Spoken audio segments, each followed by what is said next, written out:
مجید رضوی.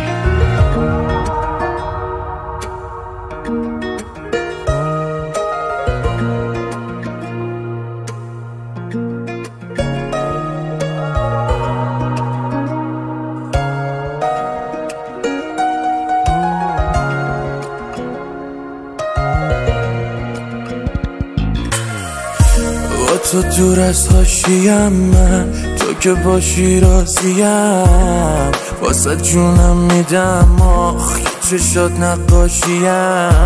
نگیریشون از من یه وقت، همین الان پیشم بودی تنگ شد دلم برا تو. نور چشامی توی رگامی، اگه دلت گرفت یه سر بزن. خودم هستم با تو اصلا تا صبح، تو حرف بزن. با تو جون میده حرف زد، بکن یه درصد که خسته شم. کم نمیشه علاقم به تم یکم.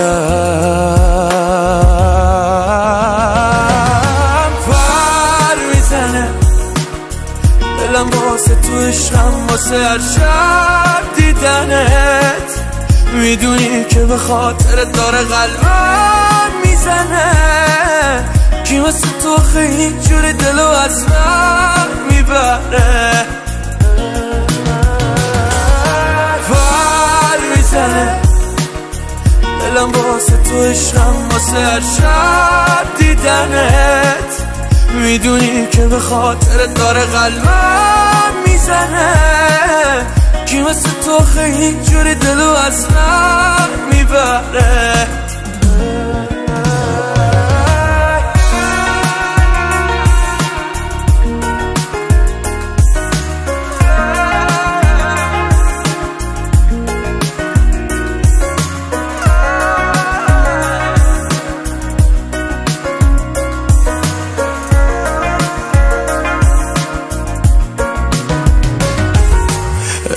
تو میگیرم صرف فقلش من، تا ببینمت میگیرم که تپش قلب. و میکسم توی خودتو، تو رو بدجوری دوست دارم عشقم.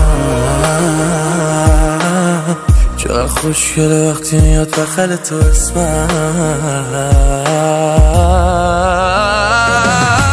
پر میزنه دلم واسه تو عشقم، واسه هر شب دیدنت. میدونی که به خاطر داره قلبم میزنه. کی واسه تو خیلی جوری دلو از من میبره.